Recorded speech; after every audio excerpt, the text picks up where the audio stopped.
ਤੇ ਅਸੀਂ ਪਹਿਲੇ ਦਿਨ ਤੋਂ ਸਾਰੇ ਫਾਰਮਰਸ ਦੇ ਨਾਲ ਡੱਲੇਵਾਲ ਸਾਹਿਬ ਜੀ ਦਾ ਖਿਆਲ ਰੱਖ ਰਹੇ ਹਾਂ। ਸਾਡੇ 50 ਡਾਕਟਰਸ ਦੀ ਟੀਮ ਪੂਰੀ ਡਾਕਟਰ ਡੱਲੇਵਾਲ ਸਾਹਿਬ ਜੀ ਦਾ ਖਿਆਲ ਰੱਖ ਰਹੇ ਨੇ ਪੂਰਾ। ਅਸੀਂ ਰੋਜ਼ ਵੀਡੀਓ ਕਾਨਫਰੰਸਿੰਗ ਦੇ ਰਾਹੀਂ ਪੂਰਾ ਚਰਚਾ ਕਰਦੇ ਹਾਂ ਕਿ ਕਿੱਦਾਂ ਦੀ ਉਹਨਾਂ ਦੀ ਸਥਿਤੀ ਹੈ। ਸਾਰੇ ਸਪੈਸ਼ਲਿਸਟ ਸਾਡੇ ਡਾਕਟਰਸ ਅਸੀਂ ਇਸ ਗੱਲ ਤੇ ਵਿਚਾਰ ਕਰਦੇ ਹਾਂ। ਜੇ ਮੈਂ ਅੱਜ ਦਾ ਤੁਹਾਨੂੰ ਅਪਡੇਟ ਦਵਾਂ ਤਾਂ ਅੱਜ ਅਸੀਂ ਫਿਜ਼ੀਕਲ ਐਗਜ਼ਾਮੀਨੇਸ਼ਨ ਕੀਤਾ, ਉਹਨਾਂ ਦੇ ਹੱਥ ਪੈਰ ਠੰਡੇ ਸੀਗੇ। ਅਨੀਮੀਆ ਕਰਕੇ ਪੇਲਰ ਕਾਫੀ ਜ਼ਿਆਦਾ ਪ੍ਰੋਮਿਨੈਂਟ ਸੀਗਾ, ਉਹਨਾਂ ਦੇ ਨਰਵਸ ਸਿਸਟਮ ਤੇ ਇਫੈਕਟ ਪੈ ਰਿਹਾ ਸਟਾਰਵੇਸ਼ਨ ਕਰਕੇ, ਤਾਂ ਕਿ ਉਹਨਾਂ ਦੇ ਜਿਹੜੇ ਰਿਫਲੈਕਸਿਸ ਸੀਗੇ ਉਹ ਕਾਫੀ ਸਲੋ ਸੀਗੇ। ਉਸ ਤੋਂ ਬਾਅਦ ਜੇ ਮੈਂ ਗੱਲ ਕਰਾਂ ਵਾਈਟਲਸ ਦੀ ਤਾਂ ਉਹਨਾਂ ਦਾ ਬੀਪੀ ਕਾਫੀ ਫਲਕਚੁਏਟ ਕਰ ਰਿਹਾ। ਕਿਸੇ ਆਮ ਬੰਦੇ ਲਈ, ਘੁੰਮਣ ਫਿਰਨ ਵਾਲੇ ਬੰਦੇ ਲਈ ਬੀਪੀ ਫਲਕਚੁਏਟ ਕਰਨਾ ਕੋਈ ਬਹੁਤ ਹੀ ਵੱਡੀ ਗੱਲ ਨਹੀਂ ਹੈ, ਪਰ ਡੱਲੇਵਾਲ ਸਾਹਿਬ ਜੀ ਜੋ ਉਸ ਬਹੁਤ ਲੰਬੇ ਸਮੇਂ ਤੋਂ ਸਟਾਰਵੇਸ਼ਨ ਤੇ ਨੇ ਲੰਮੇ ਪਏ ਹੋਏ ਨੇ, ਉਹਨਾਂ ਲਈ ਫਲਕਚੁਏਟ ਕਰਨਾ ਇਹ ਕਾਫੀ ਚਿੰਤਾ ਦਾ ਵਿਸ਼ੇ ਬਣ ਜਾਂਦਾ ਹੈ। ਉਹਨਾਂ ਦਾ ਆਰਥੋਸਟੈਟਿਕ ਹਾਈਪਰਟੈਂਸ਼ਨ ਵੀ ਪੋਜ਼ਿਟਿਵ ਆ ਰਿਹਾ, ਜਿਹਦਾ ਮਤਲਬ ਕਿ ਬਾਡੀ 'ਚ ਪ੍ਰੋਟੀਨ ਤੇ ਫਲੂਇਡ ਦੋਨਾਂ ਦੀ ਕਮੀ ਹੋਣ ਕਰਕੇ ਉਹਨਾਂ ਦਾ ਬੀਪੀ ਜਿਹੜਾ ਕਿ ਘੱਟ ਚੱਲ ਰਿਹਾ ਉਹ ਇੰਨਾ ਡਰਾਸਟਿਕਲੀ ਡਿੱਗ ਜਾਂਦਾ ਹੈ ਕਿ ਸਾਨੂੰ ਚਿੰਤਾ ਇੰਨੀ ਹੱਥਾਂ ਪੈਰਾਂ ਦੀ ਪੈ ਜਾਂਦੀ ਹੈ। 2-4 ਵਾਰੀ ਇਹ ਇੰਸੀਡੈਂਟ ਸਾਡੇ ਨਾਲ ਹੋ ਚੁੱਕੇ ਆ, ਇਸ ਲਈ ਅਸੀਂ ਉਹਨਾਂ ਨੂੰ ਐਡਵਾਈਸ ਕੀਤਾ ਕਿ ਉਹ ਬਾਹਰ ਨਾ ਆਉਣ, ਅੰਦਰ ਹੀ ਰਹਿਣ। ਪਰ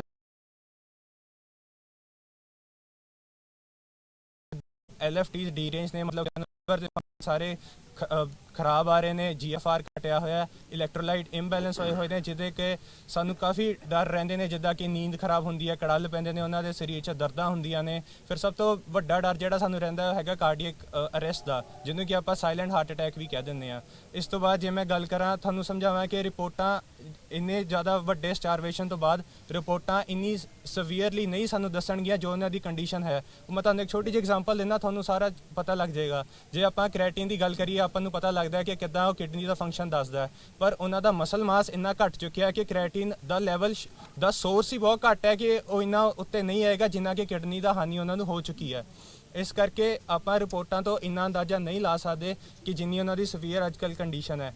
ਇਹੋ ਜਿਹੇ ਪੇਸ਼ੈਂਟ ਨੂੰ ਅਸੀਂ ICU 'ਚ ਟਰੀਟ ਕਰਦੇ ਹਾਂ, ਹੀਮੋਡਾਇਨਮਿਕਲੀ ਅਨਸਟੇਬਲ ਕਹਿ ਕੇ ਟਰੀਟ ਕਰਦੇ ਹਾਂ ਕਿ ਜਿੰਨੀ ਉਹਨਾਂ ਦੀ ਕ੍ਰਿਟੀਕਲ ਕੰਡੀਸ਼ਨ ਹੈ, ਉਹਨਾਂ ਦਾ ਸਰੀਰ ਆਪਣੇ ਆਪ ਨਾਲ ਲੜ ਰਿਹਾ, ਆਪਣੇ ਅਖੀਰਲੇ ਪੈਂਤਰੇ ਵਰਤ ਰਿਹਾ ਕਿ ਕਿੱਦਾਂ ਮੈਂ ਸਹੀ ਰਹਿ ਸਕਾਂ। ਆਪਾਂ ਨੂੰ ਰੱਬ ਦਾ ਸ਼ੁਕਰ ਮਨਾਉਣਾ ਚਾਹੀਦਾ ਜਿਹੜੇ ਵੀ ਉਹ ਪਲ ਕੱਟ ਰਹੇ ਨੇ। ਅਸੀਂ ਤਾਂ ਹੀ ਹਰੇਕ ਵਾਰੀ ਵਾਰਨ ਕਰਦੇ ਹਾਂ ਕਿ ਕਿਸੇ ਵੀ ਵਕਤ ਕੁਝ ਵੀ ਹੋ ਸਕਦਾ ਹੈ, ਕਿਉਂਕਿ 7 ਦਿਨ ਤੋਂ ਬਾਅਦ ਸਾਡੀ ਸਟੱਡੀ ਕਹਿੰਦੀ ਹੈ ਕਿ ਕਾਰਡੀਅਕ ਅਰੈਸਟ ਜਿਹੜਾ ਬੰਦਾ ਇੰਨੇ ਦਿਨਾਂ ਤੋਂ ਭੁੱਖਾ ਹੈ, ਇੰਨੇ ਦਿਨਾਂ ਤੋਂ ਸਟਾਰਵੇਸ਼ਨ ਤੇ 7 ਦਿਨਾਂ ਤੋਂ ਬਾਅਦ ਕਾਰਡੀਅਕ ਅਰੈਸਟ ਦਾ ਚਾਂਸਸ ਬਹੁਤ ਜ਼ਿਆਦਾ, ਰਿਸਕ ਬਹੁਤ ਜ਼ਿਆਦਾ ਵੱਧ ਜਾਂਦਾ ਹੈ। ਇਸ ਕਰਕੇ ਉਹਨਾਂ ਦੀ ਕੰਡੀਸ਼ਨ ਕਾਫੀ ਕ੍ਰਿਟੀਕਲ ਹੈ ਤੇ ਅਸੀਂ ਉਹਨਾਂ ਨੂੰ रोज मॉनिटर कर रहे हैं तो चर्चा कर रहे हैं अपने डॉक्टर साहब नाल। मैं निवेदन करूंगा अमरजीत सिंह राणा जी, वो अपनी बात रखेंगे संक्षिप्त शब्दों में। अमरजीत सिंह जी। पत्रकार दोस्तों, जिस तरह असी जानते ही हैं कि सरदार जगजीत सिंह डल्लेवाल साहब का अमरण अनशन जिहड़ा लगातार जारी है और लगातार ਬਾਰਡਰਾਂ ਦੇ ਉੱਤੇ ਉਹਨਾਂ ਦੇ ਲਈ ਕਿਸਾਨ ਜਿਹੜੇ ਉਹ ਇਕੱਠੇ ਹੋ ਰਹੇ ਆ। ਖਨੌਰੀ ਬਾਰਡਰ ਤੇ ਅੱਜ ਦੀ ਤੁਸੀਂ ਸਥਿਤੀ ਦੇਖੀ ਹੈ ਕਿ ਹਜ਼ਾਰਾਂ ਲੱਖਾਂ ਕਿਸਾਨ ਜਿਹੜਾ ਅੱਜ ਬਾਰਡਰਾਂ ਵੱਲ ਵੱਧ ਰਿਹਾ ਹੈ, ਪਰ ਜਿਹੜੀ ਸਰਕਾਰ ਹੈ ਉਹ ਟਸ ਤੋਂ ਮਸ ਨਹੀਂ ਹੋ ਰਹੀ। ਆਮ ਲੋਕਾਂ ਦਾ, ਕਿਸਾਨਾਂ ਦਾ ਸੋਚਣਾ ਜਿਹਦੀ ਜ਼ਿੰਮੇਵਾਰੀ ਹੈ, ਪਰ ਉਹ ਤਾਨਾਸ਼ਾਹੀ ਰਵੱਈਆ ਜਿਹੜਾ ਹੈ ਉਹ ਲਗਾਤਾਰ ਰਾਜ ਹੱਟ ਦੀ ਗੱਲ ਜਿਹੜੀ ਹੈ ਲਗਾਤਾਰ ਮੋਦੀ ਸਾਹਿਬ ਉਹ ਕਰ ਰਹੇ। ਆਉਣ ਵਾਲੇ ਦਿਨਾਂ ਦੇ ਵਿੱਚ ਤੁਸੀਂ ਸਾਰੇ ਜਾਣਦੇ ਹੋ, ਪੰਜਾਬ ਦੇ ਵਿੱਚ ਸ਼ਹੀਦੀ ਦਿਹਾੜੇ ਜਿਹੜੇ ਹੈ ਸਾਹਿਬ ਸ੍ਰੀ ਗੁਰੂ ਗੋਬਿੰਦ ਸਿੰਘ ਮਹਾਰਾਜ ਜੀਆਂ ਨੇ ਆਪ ਦਾ ਪਰਿਵਾਰ ਜਿਹੜਾ ਸਮੁੱਚਾ ਪਰਿਵਾਰ ਇਹਨਾਂ ਦਿਨਾਂ ਦੇ ਵਿੱਚ ਪੰਥ ਤੋਂ, ਕੌਮ ਤੋਂ, ਲੜਨ ਵਾਲੇ ਲੋਕਾਂ ਤੋਂ, ਤੁਹਾਡੀਆਂ ਹੱਕਾਂ ਲਈ ਨਿਸ਼ਾਵਰ ਕਰ ਦਿੱਤਾ।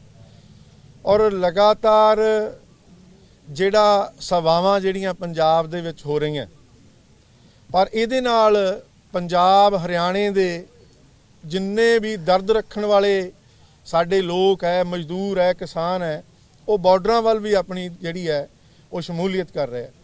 ਇਸੇ ਤਰ੍ਹਾਂ ਅਸੀਂ ਆਉਣ ਵਾਲੇ ਦਿਨਾਂ ਦੇ ਵਿੱਚ 24 ਤਰੀਕ ਨੂੰ ਕਾਲਜ, ਯੂਨੀਵਰਸਿਟੀਆਂ ਪਿੰਡ ਪੱਧਰ ਤੇ, ਤਹਿਸੀਲ ਪੱਧਰ ਦੇ ਉੱਤੇ, ਜ਼ਿਲ੍ਹਿਆਂ ਦੇ ਵਿੱਚ ਪੰਜਾਬ ਨੂੰ ਛੱਡ ਕੇ, ਜਿੱਦਾਂ ਕਿ ਮੈਂ ਪਹਿਲਾਂ ਕਿਹਾ ਕਿ ਪੰਜਾਬ ਦੇ ਵਿੱਚ ਸ਼ਹੀਦੀ ਦਿਹਾੜੇ ਜਿਹੜੇ ਮਨਾਏ ਜਾ ਰਹੇ ਹੈ, ਇੱਥੇ ਬਾਰਡਰ ਦੇ ਉੱਤੇ ਵੀ ਜਿਹੜੇ ਲੋਕ ਹੈ ਆਪਦੀ ਸ਼ਮੂਲੀਅਤ ਕਰ ਰਹੇ ਹੈ। ਇਸ ਕਰਕੇ ਪੂਰੇ ਭਾਰਤ ਦੇ ਲੋਕਾਂ ਨੂੰ ਅਸੀਂ ਅਪੀਲ ਕਰਦੇ ਹਾਂ, ਡੱਲੇਵਾਲ ਸਾਹਿਬ ਵੱਲੋਂ ਅਸੀਂ ਸਾਰੇ ਸਮੁੱਚਤਾ ਜਿੰਨੀ ਵੀ ਦੁਨੀਆ ਦੇ ਵਿੱਚ ਲੁਕਾਈ ਹੈ ਸਾਰਿਆਂ ਨੂੰ ਅਪੀਲ ਕਰਦੇ ਹਾਂ ਕਿ ਉਹਨਾਂ ਦੇ ਹੱਕ ਦੇ ਵਿੱਚ ਕੈਂਡਲ ਮਾਰਚ ਜਿਹੜੇ ਉਹ ਕੱਢੇ ਜਾਣ ਹਰ ਪੱਧਰ ਤੇ। ਦੂਸਰਾ ਜਿਹੜਾ ਪ੍ਰੋਗਰਾਮ ਹੈ 26 ਤਰੀਕ ਨੂੰ ਪੂਰੇ ਭਾਰਤ ਦੇ ਵਿੱਚ ਫਿਰ ਪੰਜਾਬ ਨੂੰ, ਕਿਉਂਕਿ ਪੰਜਾਬ ਜਿਹੜਾ ਇਸ ਅੰਦੋਲਨ ਦੇ ਵਿੱਚ ਵੱਡੀ ਪੱਧਰ ਤੇ ਸ਼ਮੂਲੀਅਤ ਕਰ ਰਿਹਾ ਹੈ, 26 ਤਰੀਕ ਨੂੰ ਜਿਹੜੀ ਭੁੱਖ ਹੜਤਾਲ ਹੈ ਜ਼ਿਲ੍ਹਾ ਹੈੱਡਕੁਆਟਰ ਤੇ ਤਹਿਸੀਲ ਪੱਧਰ ਦੇ ਉੱਤੇ 10 ਤੋਂ 4 ਵਜੇ ਤੱਕ ਉਹ ਭੁੱਖ ਹੜਤਾਲ ਜਿਹੜੀ ਹੈ ਪੂਰੇ ਭਾਰਤ ਦੇ ਵਿੱਚ ਰੱਖੀ ਜਾਵੇਗੀ। ਹੁਣ ਮੈਂ ਬੇਨਤੀ ਕਰਾਂ ਮਨੂ ਕਹਾੜ ਜੀ ਜਿਹੜੀ ਅਗਲੀ ਬੇਨਤੀ ਕਰਨੀ। साथियों, 2-3 छोटी छोटी बातें, बड़ी महत्वपूर्ण बातें हैं, वो आपके बीच में रखनी है। उससे पहले मैं निवेदन करूंगा जो हमारे बाकी साथी हैं एक बार वो भी अपना जो उनका मुद्दा रखना है वो रख लें। उसके बाद डिटेल में 2-3 बातें आपसे बहुत जरूरी बातें साझा करनी है। आदरणीय इंद्रजीत सिंह कोटबुड्डा जी। पत्रकार साथियों, ਜਿਹੜੇ ਪ੍ਰੋਗਰਾਮ ਲੈ ਕੇ ਆਏ ਉਹ ਅਮਰਜੀਤ ਸਿੰਘ ਰਾਣਾ ਨੇ ਦੱਸ ਹੀ ਦਿੱਤੇ ਤੁਹਾਨੂੰ। ਔਰ ਤੁਹਾਨੂੰ ਪਤਾ ਕਿ ਸ਼ਹੀਦੀ ਦਿਹਾੜਾ ਚੱਲ ਰਿਹਾ, ਸ਼ਹੀਦਾਂ ਦੀ ਵਿਰਾਸਤ ਦੇ ਜਿਹੜੇ ਵਾਰਸ ਦੋਨੋਂ ਫੋਰਮ ਵੱਡੇ ਪੱਧਰ ਤੇ 13 ਫਰਵਰੀ ਤੋਂ ਇਹਨਾਂ ਮੋਰਚਿਆਂ ਦੇ ਵਿੱਚ ਲੜ ਰਹੇ। ਔਰ ਉਹਨਾਂ ਦੇ ਵਾਰਸ ਸਰਦਾਰ ਜਗਜੀਤ ਸਿੰਘ ਡੱਲੇਵਾਲ ਅੱਜ ਇਹਨੂੰ 27 ਦਿਨ ਬੀਤ ਚੁੱਕੇ ਆ ਸ਼ਹਾਦਤ ਦੇ ਸਫ਼ਰ ਨੂੰ ਪਾਰ ਕਰਦਿਆਂ। ਔਰ ਮੈਂ ਤਾਂ ਇਹੀ ਬੇਨਤੀ ਕਰਨਾ ਚਾਹੁੰਦਾ ਭਾਰਤ ਵਾਸੀਆਂ ਨੂੰ, ਜਿਵੇਂ ਕਿ ਇੱਥੇ ਕਾਫੀ ਸਾਡੇ ਕਿਸਾਨ ਸੈਨਾ ਤੋਂ ਯੂਪੀ ਤੋਂ ਵੀ ਪੁੱਜੇ ਆ, ਇੱਥੇ ਯੂਪੀ ਤੋਂ ਹਰਪਾਲ ਬਲਾਰੀ ਵੀ ਆ, ਸਾਰੇ ਇੱਥੇ ਡਿਊਟੀ ਨਿਭਾ ਰਹੇ। ਰਾਜਸਥਾਨ ਤੋਂ ਜਰਨੈਲ ਸਿੰਘ ਜੀ, ਲਖਵਿੰਦਰ ਸਿੰਘ ਸਿਰਸਾ ਜੀ ਔਰ ਮੰਨੂ ਭਾਈ, ਕਾਫੀ ਇਹ ਹਰਿਆਣੇ ਤੋਂ ਵੀ ਡਿਊਟੀ ਨਿਭਾ ਰਹੇ ਆ। ਵੱਖ-ਵੱਖ ਰਾਜਾਂ ਦੇ ਵਿੱਚੋਂ ਵੀ ਇੱਥੇ ਕਾਫੀ ਵੱਡੇ ਪੱਧਰ ਤੇ ਡਿਊਟੀ ਔਰ ਚੱਲ ਰਹੀ ਇਹਨਾਂ ਦੀ। ਬਾਕੀ ਵੀ ਜਿਹੜੇ ਭਾਰਤ ਪੱਧਰ ਦੇ ਆਪਣੇ ਸਾਥੀ ਆ ਵੱਖ-ਵੱਖ ਤਰ੍ਹਾਂ ਦੇ, ਉਹ ਵੀ ਆਪਣੇ ਪ੍ਰੋਗਰਾਮ ਕਰ ਰਹੇ ਆ। ਔਰ ਮੈਂ ਤਾਂ ਇਹ ਅਪੀਲ ਹੀ ਕਰਦਾ ਆਪਣੇ ਪੂਰੇ ਪੰਜਾਬ ਵਾਸੀਆਂ ਨੂੰ, ਭਾਰਤ ਵਾਸੀਆਂ ਨੂੰ, ਔਰ ਜਿਹੜੇ ਖਾਸ ਕਰਕੇ ਪੰਜਾਬ ਵਾਲੇ ਆ, ਕਿ ਜਦੋਂ ਤੁਸੀਂ ਸਰਹੰਦ ਫਤਿਹਗੜ੍ਹ ਸਾਹਿਬ ਪਹੁੰਚਦੇ ਜੇ ਔਰ ਉਹਨਾਂ ਦੀ ਸ਼ਹੀਦਾਂ ਦੀਆਂ ਵਿਰਾਸਤਾਂ ਤੋਂ ਹੋ ਕੇ ਔਰ ਜਿਹੜੇ ਸ਼ਹੀਦਾਂ ਦੀ ਵਾਰਸ ਬਣ ਕੇ ਜਿਹੜੇ ਉਸ ਇਤਿਹਾਸ ਨੂੰ ਨਾਲ ਅੱਗੇ ਵਧਾ ਕੇ ਔਰ ਸੰਘਰਸ਼ ਕਰ ਰਹੇ ਆ ਔਰ ਉਸ ਰਸਤੇ ਤੇ ਤੁਰੇ ਆ, ਔਰ ਉਹਨਾਂ ਵਾਸਤੇ ਵੀ ਜਿਵੇਂ ਤੁਸੀਂ ਵੱਡੇ ਪੱਧਰ ਤੇ ਟਾਈਮ ਕੱਢਣ ਰਹੇ ਜੇ, ਔਰ ਬਾਕੀ ਵੀ ਜਿੰਨੇ ਵੀ ਸੰਗਤਾਂ ਉਹ ਇਧਰ ਨੂੰ ਵਹੀਰਾਂ ਘੱਤ ਕੇ ਵੱਡੇ ਪੱਧਰ ਤੇ ਪਹੁੰਚਣ ਦੀ ਕਿਰਪਾਲਤਾ ਕਰੇ। ਧੰਨਵਾਦ ਜੀ। मैं निवेदन करूंगा, दिलबाग सिंह हरिगढ़ जी हैं। दिलबाग सिंह हरिगढ़ जी अपनी बात रखें। ਪੱਤਰਕਾਰ ਸਾਥੀਓ, ਸਾਡੇ ਸਤਿਕਾਰਯੋਗ ਆਗੂ ਰੜਾ ਸਾਹਿਬ ਨੇ ਤੁਹਾਡੇ ਨਾਲ 2 ਪ੍ਰੋਗਰਾਮਾਂ ਦਾ ਜਿਹੜਾ ਉਹ ਦੱਸਿਆ ਵੀ 24 ਤੇ 26 ਤਰੀਕ ਨੂੰ ਅਸੀਂ 2 ਪ੍ਰੋਗਰਾਮ ਆਦਰਜ ਸਟੇਟਾਂ ਦੇ ਵਿੱਚ ਕਰ ਰਹੇ ਹਾਂ। ਜਾਣੀ ਪੰਜਾਬ ਦੇ ਵਿੱਚ ਇਸ ਕਰਕੇ ਕਿਉਂਕਿ ਸਾਡੇ ਗੁਰੂ ਸਾਹਿਬਾਨਾਂ ਦੇ ਸ਼ਹੀਦੀ ਦਿਹਾੜੇ ਚੱਲ ਰਹੇ ਆ, ਜਿਹਦੇ ਵਿੱਚ ਵੱਡੀ ਗਿਣਤੀ ਵਿੱਚ ਸਾਡੇ ਪੰਜਾਬ ਦੇ ਨੌਜਵਾਨ, ਸਾਡੀਆਂ ਮਾਤਾਵਾਂ ਭੈਣਾਂ ਉੱਧਰ ਰੁੱਝੇ ਹੋਏ ਆ। ਇਸ ਕਰਕੇ ਅਸੀਂ ਤੁਹਾਡੇ ਮਾਧਿਅਮ ਰਾਹੀਂ ਸਰਕਾਰਾਂ ਤੱਕ ਇਹ ਗੱਲਬਾਤ ਪਹੁੰਚਾਉਣੀ ਚਾਹੁੰਦੇ ਹਾਂ ਕਿ ਸਾਡੇ ਸਤਿਕਾਰਯੋਗ ਜਗਜੀਤ ਸਿੰਘ ਜੀ ਡੱਲੇਵਾਲ ਜਿਹੜੇ ਮਰਨ ਵਰਤੇ ਬੈਠੇ ਆ, ਉਹ ਸਿਰੜ ਤੇ ਸਿਦਕ ਦੇ ਪੱਕੇ ਆ, ਪਰਪੱਕ ਹੈ। ਇਸ ਕਰਕੇ ਕੋਈ ਅਣਸੁਖਾਵੀ ਘਟਨਾ ਵਾਪਰੇ ਇਸ ਤੋਂ ਪਹਿਲਾਂ ਸਰਕਾਰ ਨੂੰ ਧਿਆਨ ਦੇਣਾ ਚਾਹੀਦਾ, ਕਿਉਂਕਿ ਅਸੀਂ ਵੱਖਰਾ ਕੁਝ ਨਹੀਂ ਮੰਗ ਰਹੇ, ਅਸੀਂ ਸੰਵਿਧਾਨ ਦੇ ਉਲਟ ਜਾ ਕੇ ਕੁਝ ਨਹੀਂ ਮੰਗ ਰਹੇ। ਸਾਡੇ ਖੇਤੀਬਾੜੀ ਸੈਕਟਰ ਨਾਲ ਸੰਬੰਧਿਤ ਮੰਗਾਂ ਨੇ, ਜਿਹਦੇ ਤੇ ਵੱਡੀ ਪੱਧਰ ਤੇ ਸਾਡੇ ਦੇਸ਼ ਦਾ ਕਾਰੋਬਾਰ ਟਿਕਿਆ ਹੋਇਆ। ਇਸ ਕਰਕੇ ਸਾਡੀਆਂ ਮੰਗਾਂ ਧਿਆਨ ਨਾਲ ਸੁਣੇ ਸਰਕਾਰ ਤੇ ਮੰਗਾਂ ਵੱਲ ਖਿਆਲ ਦੇਵੇ। ਜੇ ਇਸ ਤਰ੍ਹਾਂ ਦੇ ਹਾਲਾਤ ਹੁੰਦੇ ਆ ਤਾਂ ਫਿਰ ਉਹ ਬਾਰ-ਬਾਰ ਇਹ ਮੌਕੇ ਨਹੀਂ ਆਉਂਦੇ ਹੁੰਦੇ, ਕਿਉਂਕਿ ਜਿੰਨੀ ਹਮਦਰਦੀ ਸਾਡੇ ਸਤਿਕਾਰਯੋਗ ਆਗੂ ਪ੍ਰਤੀ ਸਾਡੇ ਲੋਕਾਂ ਦੇ ਦਿਲਾਂ ਵਿੱਚ ਹੈ, ਉਸ ਤੋਂ ਵੀ ਵੱਡੀ ਪੱਧਰ ਤੇ ਗੁੱਸੇ ਦੀ ਲਹਿਰ ਫੈਲਣੀ ਹੈ। ਇਸ ਕਰਕੇ ਉਹ ਗੁੱਸੇ ਦੀ ਲਹਿਰ ਫੈਲੀ ਹੋਈ ਫਿਰ ਪਤਾ ਨਹੀਂ ਕਿੱਥੇ ਜਾ ਕੇ ਟਿਕਣੀ ਹੈ। ਇਸ ਕਰਕੇ ਅਸੀਂ ਮੰਗ ਕਰਦੇ ਹਾਂ ਸਰਕਾਰਾਂ ਕੋਲੋਂ ਕਿ ਸਾਡੀਆਂ ਖੇਤੀਬਾੜੀ ਸੈਕਟਰ ਨਾਲ ਸੰਬੰਧਿਤ ਮੰਗਾਂ ਤੇ ਨਜ਼ਰਸਾਨੀ ਕਰਕੇ ਸਰਕਾਰ ਸਾਡੇ ਸਤਿਕਾਰਯੋਗ ਆਗੂ ਦੀ ਉਹਦੀ ਜ਼ਿੰਦਗੀ ਤੇ ਮੌਤ ਦਾ ਸਵਾਲ ਹੈ, ਉਹਨੂੰ ਜਿਉਂਦੇ ਰੱਖਣ ਵਿੱਚ ਅਹਿਮ ਰੋਲ ਸਰਕਾਰ ਅਦਾ करे। धन्यवाद।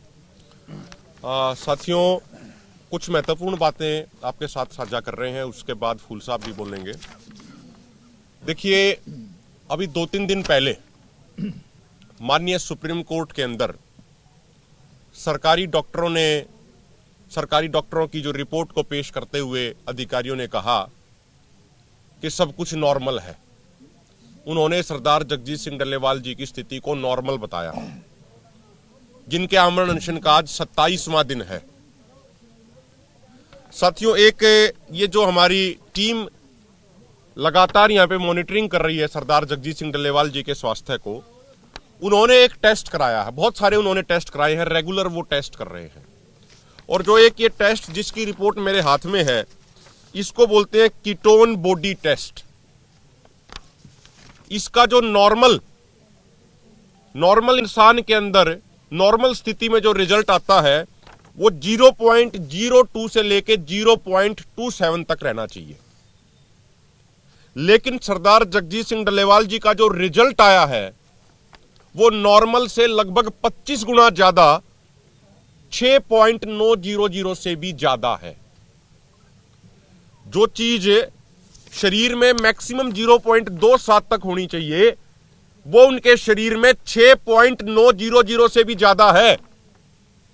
तो ऐसे वो कौन से डॉक्टर हैं कि इतनी सीरियस हालत होने के बावजूद कह रहे हैं कि सब कुछ नॉर्मल है? वो डॉक्टर अपनी रिपोर्ट पेश करते समय कहते हैं जी हमने ब्लड सैंपल ले लिया, हमने ये टेस्ट कर लिया, हमने ये टेस्ट कर लिया।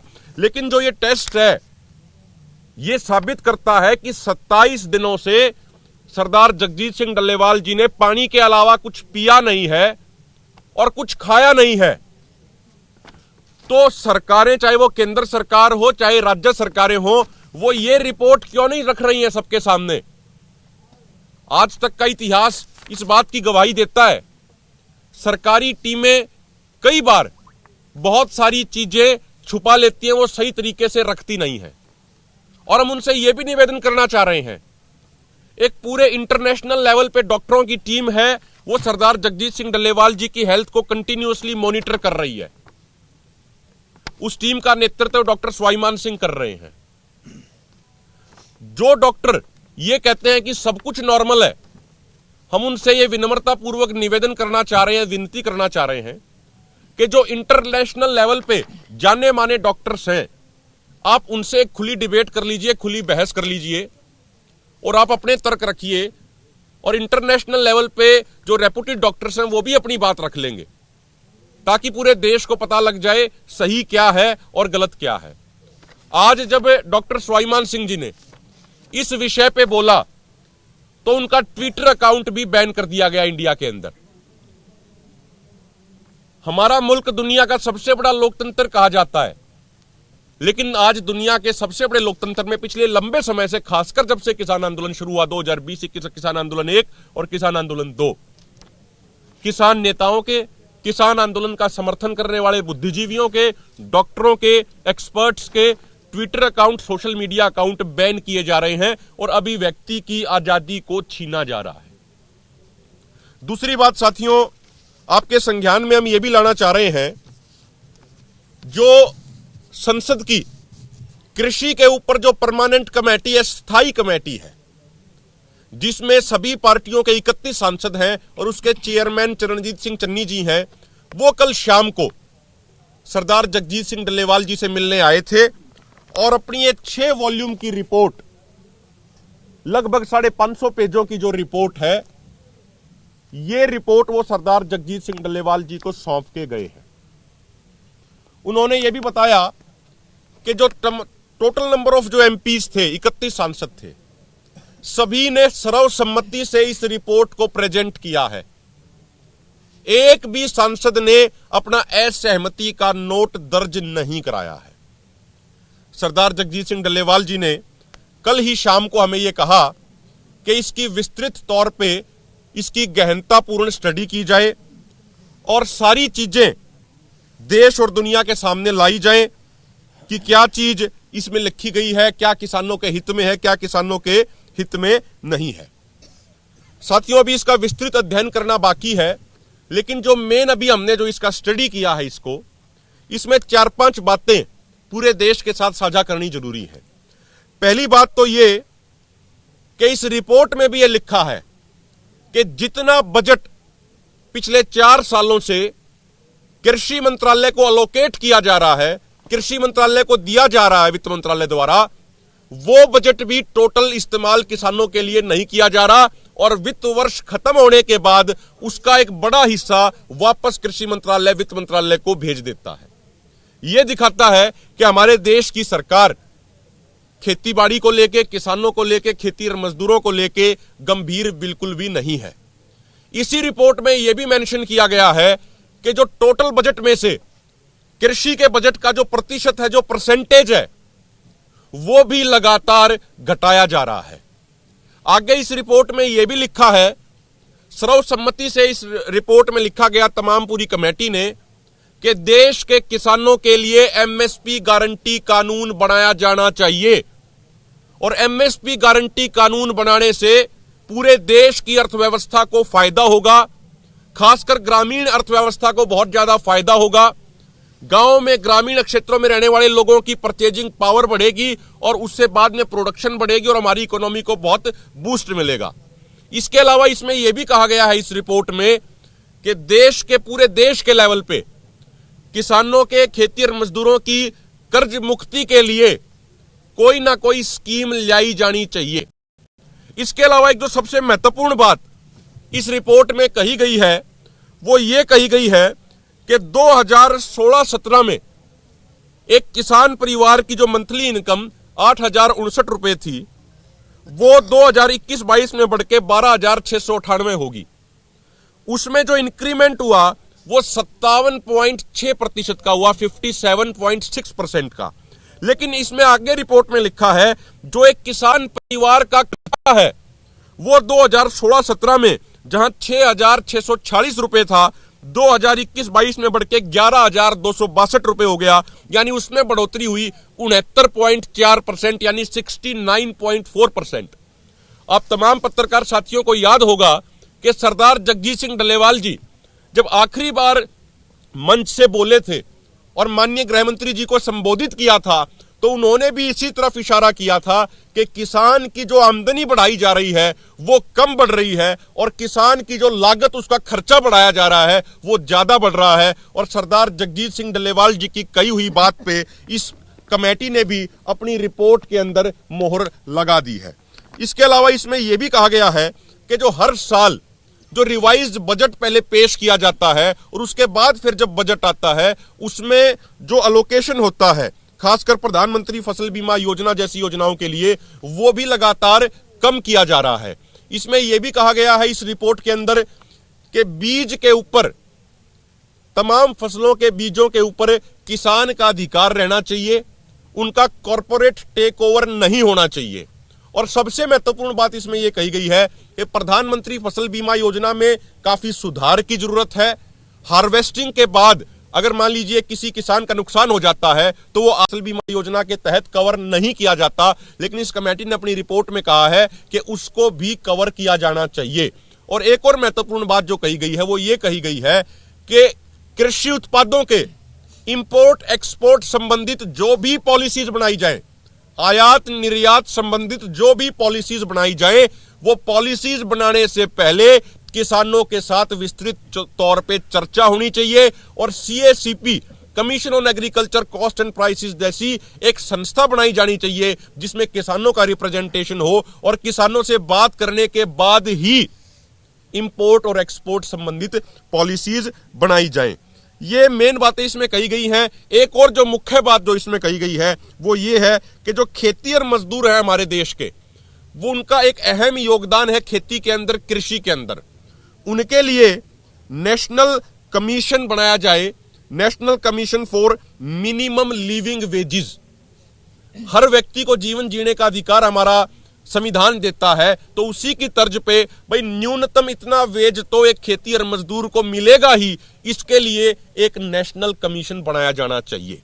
साथियों, अभी समय का अभाव है, इसके अलावा बहुत सारे पॉइंट्स इस रिपोर्ट में और भी मेंशन किए गए हैं, वो हम विस्तृत तौर पे एक प्रेस कॉन्फ्रेंस दोनों फोरम मिलके इसी के ऊपर एक अलग से रखेंगे। और लास्ट में मैं एक चीज और ये कहना चाह रहा हूं, कल रात को जब हमारे वॉलंटियर्स पूरे चौकन्ना होकर ड्यूटी दे रहे थे, हमारे दोनों फोरमों के तमाम लीडर यहां पे ड्यूटी दे रहे थे, उस समय लगभग रात के 2:30 बजे के आसपास यहां पे इधर पेट्रोल पंप के पीछे 2 अज्ञात व्यक्ति, डाउटफुल व्यक्ति दिखाई दिए।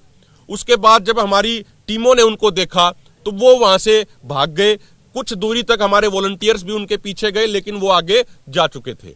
तो हम ये एक प्रशासन को, सरकार को, केंद्र सरकार को, राज्य सरकारों को एक ये निवेदन करना चाह रहे हैं कि किसी भी तरीके की घुसपैठ करने का प्रयास हमारे मोर्चे के अंदर ना कराया जाए।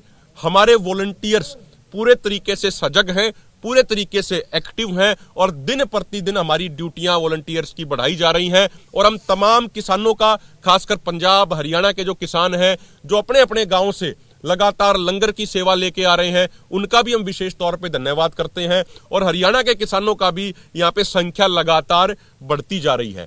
इसके अलावा जो अन्य सामाजिक संस्थाएं हैं जो यहाँ पे सहयोग कर रही हैं दोनों फोरमों की तरफ से, उनका भी हम विशेष तौर पे धन्यवाद करते हैं। और मैं अंत में निवेदन करूंगा, आदरणीय सुरजीत सिंह फूल जी हैं, वो एक बार इधर आ जाएं, उसके बाद फिर हम सवाल जवाब करेंगे। आदरणीय सुरजीत सिंह फूल जी।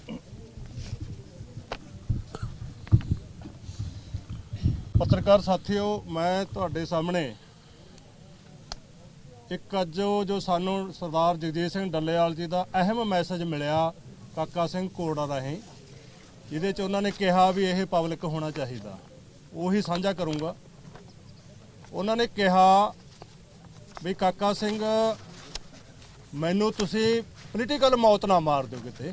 ਪੋਲੀਟੀਕਲ ਮੌਤ ਦਾ ਭਾਵ ਇਹ ਸੀ ਵੀ ਮੈਨੂੰ ਚਕਾਤਾ ਜੇ ਮੈਨੂੰ ਤੁਹਾਡੀ ਕਿਸੇ ਕਮੀ ਕਾਰਨ ਪੁਲਿਸ ਮੈਨੂੰ ਹਕੂਮਤ ਮੈਨੂੰ ਚੱਕਣ 'ਚ ਕਾਮਯਾਬ ਹੋ ਗਈ ਤਾਂ ਲੋਕਾਂ ਨੇ ਇਹੀ ਕਹਿਣਾ ਵੀ ਇਹ ਇਹਨਾਂ ਨੇ ਮਿਲ ਮਿਲਾ ਕੇ ਸਾਰਾ ਇਹ ਡਰਾਮਾ ਰਚਿਆ। ਜੇ ਇਹ ਕੁਝ ਹੋ ਗਿਆ ਤਾਂ ਸਮਝ ਲਓ ਉਦੋਂ ਬਾਅਦ ਉਹਨਾਂ ਨੇ ਕੀ ਕਰਨਾ, ਮੈਨੂੰ ਹਸਪਤਾਲ 'ਚ ਜਾ ਕੇ ਡ੍ਰਿਪਾਂ ਲਾ ਦੇਣੀਆਂ ਨੇ। ਉਹੀ ਬਾਪੂ ਸੂਰਤ ਸਿੰਘ ਵਾਲਾ ਹਾਲ ਮੇਰਾ ਉਹਨਾਂ ਨੇ ਕਰ ਦੇਣਾ, ਨਾ ਜਿਉਂਦਿਆਂ 'ਚ।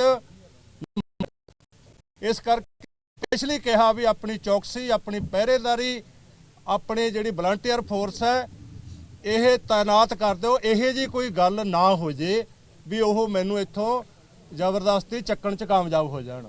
ਤਾਂ ਉਹਨਾਂ ਨੂੰ ਅਸੀਂ, ਕਾਕਾ ਸਿੰਘ ਕਹਿੰਦਾ ਵੀ ਉਹਦੇ ਹੀ ਕਹਿਤਾ ਸੀਗਾ ਵੀ ਤੁਹਾਨੂੰ ਵਾਇਰਲ ਵੀ ਕਰ ਦਿਆਂਗੇ, ਪਰ ਤੁਸੀਂ ਇਹ ਫਿਕਰ ਕੱਢ ਦਿਓ 25-26 ਦੀ ਰਾਤ ਨੂੰ ਜੋ ਕੁਝ ਹੋਇਆ ਉਹ ਹੁਣ ਹਾਲਤ ਨਹੀਂ। ਕੋਈ ਵੀ ਤਾਕਤ ਹੈ ਜਿਹੜੀ ਦੁਨੀਆ ਦੀ ਇਹ ਜ਼ਰੂਰਤ ਨਹੀਂ ਕਰੂਗੀ। ਜੇ ਉਹ ਜ਼ਬਰਦਸਤੀ ਕਰਨ ਦੀ ਕੋਸ਼ਿਸ਼ ਕਰੂਗੀ ਤਾਂ ਕੱਲ ਵੀ ਅਸੀਂ ਕਿਹਾ ਸੀਗਾ ਵੀ ਉਹ ਐ ਨਹੀਂ ਫਿਰ ਵੀ ਪੋਲੇ ਪੈਰੀ ਹੋ ਜਾਊਗਾ। ਪੂਰੀ ਇੱਥੇ ਕਹਿਣ ਦਾ ਭਾਵ ਟੱਕਰ ਹੋਊਗੀ ਦੋਨਾਂ ਧਿਰਾਂ ਦੇ, ਜਿਹੜੀਆਂ ਜਾਨਾਂ ਕੈਜੂਅਲਟੀਆਂ ਹੋਣਗੀਆਂ। ਇਹ ਸਰਕਾਰ ਕੰਨ ਤੇ ਲਿਖਿਆ ਪੜ੍ਹ ਲੇ, ਇਹ ਤੁਸੀਂ ਬੇਫਿਕਰ ਹੋ ਜਾਓ, ਅਸੀਂ ਨਹੀਂ ਕਰਨ ਦੇਵਾਂਗੇ। ਇਹ ਉਹਨਾਂ ਨੇ ਸਾਨੂੰ ਮੈਸੇਜ ਦਿੱਤਾ ਸੀਗਾ ਤੇ ਸ਼ੇਅਰ ਕਰਨ ਨੂੰ ਅਸੀਂ ਤੁਹਾਡੇ ਮਾਧਿਅਮ ਰਾਹੀਂ ਸਾਰੀ, ਕਾਕਾ ਸਿੰਘ ਕੋਰੜਾ ਨੇ ਉੱਥੇ ਸਟੇਜ ਤੋਂ ਵੀ ਅਨਾਉਂਸ ਕਰਤਾ, ਤੁਹਾਡੇ ਮਾਧਿਅਮ ਰਾਹੀਂ ਅਸੀਂ ਸਾਰੇ ਉਹਨਾਂ ਦਾ ਮੈਸੇਜ ਅੱਜ ਉਹ ਪਬਲਿਕ ਨੂੰ ਵਾਇਰਲ ਕਰਨਾ ਚਾਹੁੰਦੇ ਹਾਂ। ਧੰਨਵਾਦ ਜੀ। और जो अमरजीत सिंह राणा जी ने जो बात कही थी पंजाबी भाषा में भी, उसको एक बार रिपीट हम कर दे रहे हैं। जो दोनों फोरमों ने जो कार्यक्रम तय किए हैं 24 तारीख को, 24 दिसंबर को शाम को 5:30 बजे देश भर में, पंजाब के अलावा तमाम राज्यों में कैंडल मार्च किए जाएंगे। डल्लेवाल साहब के पोस्टर लेके, वो पोस्टर भी दोनों फोरम अभी उसको रिलीज कर देंगे।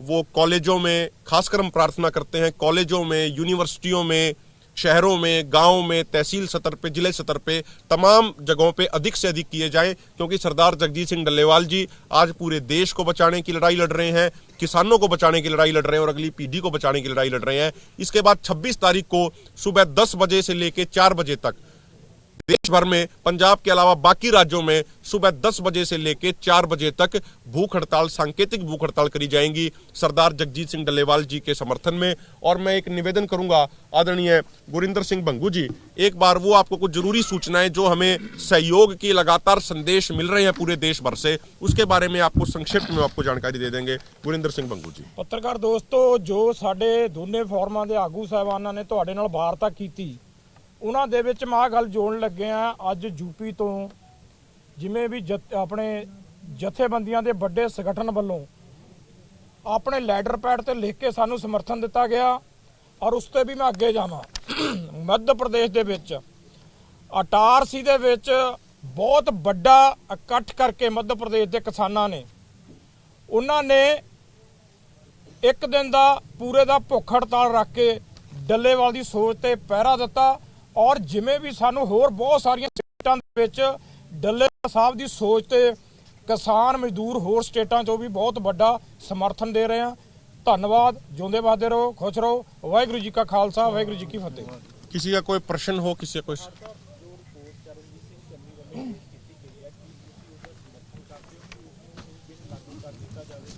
देखिए, मैंने आपको कहा कि अभी उसमें 6 वॉल्यूम है अभी उसकी, और कल वो रिपोर्ट हमें मिली है। पहले वो हमें डिजिटल फॉर्मेट में रिपोर्ट मिली थी। सरदार जगजीत सिंह डल्लेवाल जी के कहे अनुसार, उनके आदेशानुसार कल रात से ही हमारी टीमों ने उसको स्टडी करना शुरू कर दिया है। लेकिन आप भी समझ सकते हैं कि यहाँ पे अभी काम का भी वर्कलोड भी बहुत ज़्यादा है, प्रेशर भी बहुत ज़्यादा है। उसको हमने 6 की 6 वॉल्यूम पूरी डीपली हम उसको रिसर्च करेंगे, पढ़ेंगे, उसका अध्ययन कर रहे हैं, और उसके बाद हम अपने पूरा जो हमारा मत होगा वो रखेंगे। उसमें जो मेन तौर पे जो उसमें बातें कही गई हैं, जैसे पहली वॉल्यूम में ही मैं कोट करूं, पहली वॉल्यूम में ही पेज नंबर 54 पे ये बिल्कुल क्लियरली स्पष्ट तौर पे ये कहा गया है कि किसानों के लिए एमएसपी गारंटी कानून बनाया जाना चाहिए, पॉइंट नंबर 7 में। तो इस बात से तो किसी भी किसान या खेती और मजदूर की असहमति हो ही नहीं सकती। जो उन्होंने कर्ज माफी के लिए जो बातें लिखी हैं इसी रिपोर्ट में वॉल्यूम 1 में, उससे भी किसी की असहमति नहीं हो सकती। तो अभी तक जो हमने जितना पढ़ा है, रिपोर्ट पॉजिटिवली लिखी गई है। और हमने उनसे यह भी पूछा कि मान लीजिए अगर सरकार इसका संज्ञान नहीं लेती तो क्या आप आगे भी कोई योजना बना रहे हैं? तो उन्होंने कहा कि उस पर हम गंभीरतापूर्ण विचार करके आगे भी जरूरी कदम उठाएंगे। सिर्फ ये नहीं कि हमारी कमेटी ने रिपोर्ट पेश कर दी और हमारी जिम्मेदारी खत्म हो गई, इस पे आगे भी हम आवाज उठाने का प्रयास करेंगे। और हम माननीय केंद्र सरकार से भी, माननीय प्रधानमंत्री नरेंद्र मोदी जी से भी पुनः हाथ जोड़ के ये प्रार्थना करना चाह रहे हैं कि माननीय प्रधानमंत्री जी, आप बार बार कहते हैं कि आप संसद रूपी बिल्डिंग का बहुत सत्कार करते हैं, सम्मान करते हैं, तो ये तमाम पार्टियों से मिलकर बनी हुई कमेटी की भावना आ गई, संसदीय कमेटी की। इस भावना को स्वीकार कीजिए और एमएसपी गारंटी कानून बनाइए।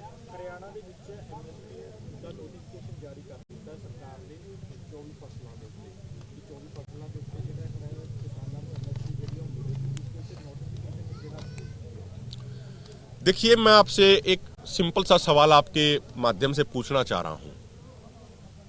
आज कोई नोटिफिकेशन जारी हुआ होगा, मुझे उसकी अभी खबर नहीं है, लेकिन मैं एक सवाल पूछना चाह रहा हूं। एमएसपी डिक्लेयर कौन सी संस्था करती है इस देश में? हमारा खुला निमंत्रण है हरियाणा के मुख्यमंत्री माननीय नायाब सिंह सैनी जी को, हम भी उसी प्रदेश से आते हैं। माननीय नायाब सिंह सैनी जी, मंच आप तय कर लीजिए, समय आप तय कर लीजिए, स्थान आप तय कर लीजिए। पहले इसी बात पे चर्चा हो जाए कि एमएसपी तय कौन सी संस्था करती है। एमएसपी तय किया जाता है CACP, commission on agriculture cost and prices द्वारा। वो संस्था सेंट्रल गवर्नमेंट के अंडर में काम करती है। और 6 फरवरी 2024 का प्रेस इंफॉर्मेशन ब्यूरो का प्रेस रिलीज है, जिसमें सीएसीपी ने यह कहा कि हमने 22 फसलों का एमएसपी डिक्लेयर किया है। 23वीं फसल का, गन्ने की फसल का एफआरपी सेंट्रल गवर्नमेंट डिक्लेयर करती है, और उसमें स्टेट गवर्नमेंट जोड़ के जो देती है उसको एसएपी बोल दिया जाता है। तो जो टोटल एक भाई जितनी कीमत पे खरीद करनी है, जो डिक्लेयर होता है वो मात्र 23 फसलों का होता है। 22 का एमएसपी हो गया, 23वें का एफआरपी एसएपी हो गया। ये माननीय नायाब सिंह सैनी जी 24वीं फसल कहां से ले आए? किसी भी स्टेट गवर्नमेंट के पास, चाहे पंजाब सरकार हो चाहे हरियाणा सरकार हो, किसी भी स्टेट गवर्नमेंट के पास ये पावर ही नहीं है कि वो किसी फसल का अपनी तरफ से कोई एमएसपी डिक्लेयर कर दे। एक बात। दूसरी बात, हम लगातार हरियाणा में देख रहे हैं, अभी पिछले साल, पिछले सीजन में 5450 रुपए सरसों का एमएसपी था। सरसों बिकी कितने रुपए में? 4000, 4500, 4600 रुपया क्विंटल। अभी धान की खरीदी को लेके जो पीआरजीडी की जो एमएसपी पे खरीद करनी थी, पहले कहा 23 सितंबर से खरीदेंगे, फिर कहा 27 सितंबर से खरीदेंगे, फिर कहा 1 अक्टूबर से खरीदेंगे, और 9 अक्टूबर के बाद ठीक ठाक तरीके से खरीद शुरू हुई। और हरियाणा में ऐसे हजारों किसान मौजूद हैं जिनका 2320 रुपया जो गवर्नमेंट द्वारा डिक्लेयर्ड एमएसपी था उससे नीचे बिका है। 200 रुपया, 300 रुपया, 400 रुपया। जाएंगे यहाँ से 5 किलोमीटर दूर गड्डी की मंडी आ जाती है, वहीं पे जाके हम पता कर लें क्या जमीनी हकीकत है। तो जो माननीय नायाब सिंह सैनी जी कह रहे हैं, भारतीय जनता पार्टी की सरकार कह रही है, ये बातें जमीनी सत्य से कोसों दूर हैं, और इसके लिए अगर वो खुली बहस करना चाहते हैं तो दोनों फोरम उसके लिए तैयार हैं। एक इसमें ऐड करनी ਚਾਹੁੰਦੇ ਅਸੀਂ, ਜਿਹੜੀ ਕੁਹਾੜ ਸਾਹਿਬ ਨੇ ਗੱਲ ਕੀਤੀ ਹੈ, ਤੁਸੀਂ ਸਵਾਲ ਕੀਤਾ, ਤੁਸੀਂ ਪੰਜਾਬ 'ਚ ਦੇਖਿਆ ਹੋਣਾ, ਖਰੜ ਤੋਂ ਵਿਧਾਇਕ ਸੀ ਜਿਹੜੀ, ਉਹਨਾਂ ਨੇ 5 ਮਿੰਟ 'ਚ 23 ਫਸਲਾਂ ਤੇ ਐਮਐਸਪੀ ਦੇ ਦਿੱਤੀ ਸੀ, ਤੇ ਅੱਜ ਉਹੀ ਐਮਐਸਪੀ ਦੀ ਲੜਾਈ ਲੜਨੇ। ਅੱਜ ਪੰਜਾਬ ਗਵਰਨਮੈਂਟ ਕੀ ਕਹਿੰਦੀ ਆ, ਵਿਧਾਨ ਸਭਾ 'ਚ ਵੀ ਰੌਲਾ ਪਾਉਂਦੀ ਆ, ਕੀ ਕਹਿੰਦੀ ਆ, एमएसपी ਜਿਹੜੀ ਦੇਣੀ ਆ ਉਹ ਸੈਂਟਰ ਨੇ ਦੇਣੀ। ਮੇਰਾ ਹੀ ਸਵਾਲ ਸੀ। ठीक है सर जी।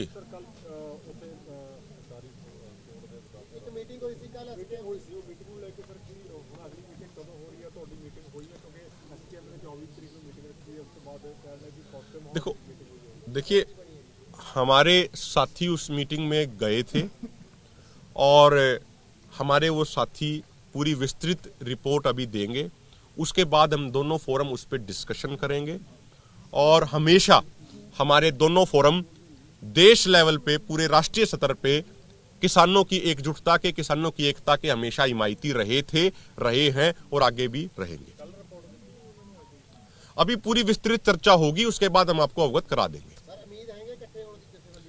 मैं कह रहा हूं कि पूरे देश के किसानों की एकजुटता के हम पक्ष में हैं। हम चाहते हैं कि पूरे देश के किसानों की एकता हो। और आप देखो यूपी से भी अभी साथी आए हैं, मध्य प्रदेश में भी कल बड़े बड़े कार्यक्रम हुए हैं, कर्नाटक, तमिलनाडु में चल रहे हैं।